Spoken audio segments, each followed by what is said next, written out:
TTV Dinakaran அவர்கள் சொல்லியிருக்காங்க sir, நீங்க அவர் கட்சியை விட்டு, அதாவது உங்க கூட்டணியை விட்டு வெளியேறினப்போ நீங்க அவரை கூப்பிட்டு அவசரப்பட வேண்டாம்னு சொன்னதா சொல்லியிருக்காங்க. தொடர்ந்து டிடிவி தினகரனா இருக்கட்டும், அதே போல ஓபிஎஸ் அவர்களா இருக்கட்டும், இவரெல்லாம் தேசிய ஜனநாயக கூட்டணியில் இடம்பெறணும் நீங்க நினைக்கிறீங்களா? ஒருவேளை அவங்க எல்லாம் வெளியே போனது காரணமா என்ன நினைக்கிறீங்க? நான் ஏற்கனவே சொல்லியிருந்தாங்கன்னா பொறுத்திருந்து பாருங்க, ஏதோ யாரும் அவசரப்பட வேண்டிய அவசியம் இல்லை. அண்ணன் டிடி அவர்களாக இருக்கட்டும், அண்ணன் ஓபிஎஸ் அவர்களாக இருக்கட்டும், ஏற்கனவே சொன்னதுதான் மூத்த தலைவர்கள். இன்னைக்கு அண்ணன் டிடி அவர்களும் கூட ஒரு பத்திரிகையாளர் சந்திப்பு நடத்தியிருக்கிறாங்க. மாநில தலைவர் நயினார் நாகேந்திரன் பேசியிருக்கிறாங்க. இன்னைக்கு கோயம்புத்தூர்ல மாவட்ட தலைவர்கள் மீட்டிங் நடந்துட்டு இருக்கு, அங்க பேசியிருக்காங்க.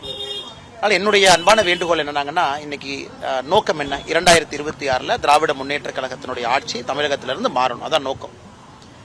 அதனால வார்த்தை போர் எங்கேயும் கொண்டு போய் யாரையும் விட போவது கிடையாது. அது ஒரு இடத்துல போய் தான் நிறுத்துங்கன்னா. அதனால இன்னைக்கு நம்முடைய தேவை என்னன்னா ரீஅசஸ்மெண்ட். நம்ம எல்லாருமே ஒரு கூட்டணியில் இருக்கிறோம். பாரதிய ஜனதா கட்சி 2024 நாம் அமைத்த கூட்டணி, அது எல்லோரும் வந்திருந்தார்கள் ஒருமித்த கருத்தோடு. அதனால் கொஞ்சம் பொறுமையாக இருக்க வேண்டும் என்பது மட்டும்தான் என்னுடைய வேண்டுகோள் ஒரு பாரதிய ஜனதா கட்சியினுடைய தொண்டனா. காரணம், அடுத்த ஒரு மாதம் குறிப்பாக, ஏன்னா விஜய் அவர்களுடைய சுற்றுப்பயணம் 13 செப்டம்பர்ல இருந்து ஆரம்பிக்குது, அவங்க களத்துக்கு போறாங்க. தமிழகத்தில் அண்ணன் சீமான் அவர்களும் வலிமையா பேச ஆரம்பிச்சிட்டாங்க பல கருத்துக்களை வைத்து.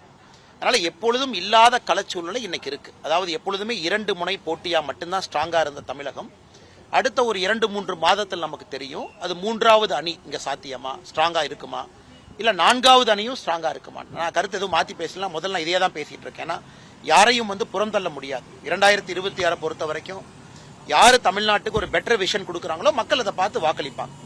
அதனால் இன்னைக்கு நாம் எல்லோருமே களத்துல கூர்மையாக இருந்து யாரையும் விடாம எல்லோரையும் பிடித்து ஒருமித்த கருத்தோடு 2026 எடுத்து செல்ல வேண்டிய கட்டாயம், கடமை எல்லோருக்கும் இருக்கு.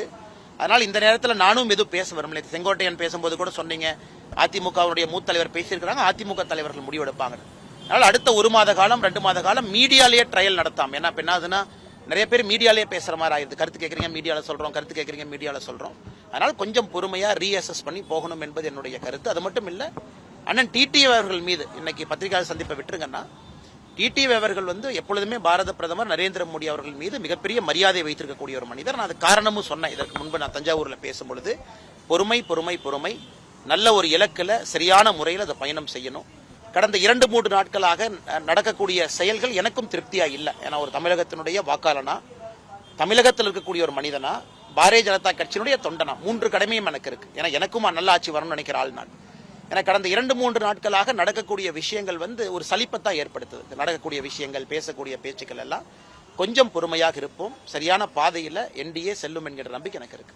பிளே ஸ்டோர் மற்றும் ஆப் ஸ்டோரில் இருந்து பாலிமர் செயலியை QR கோடு மூலம் பதிவிறக்கம் செய்யுங்கள். செய்திகளை உடனுக்குடன் பெறுங்கள்.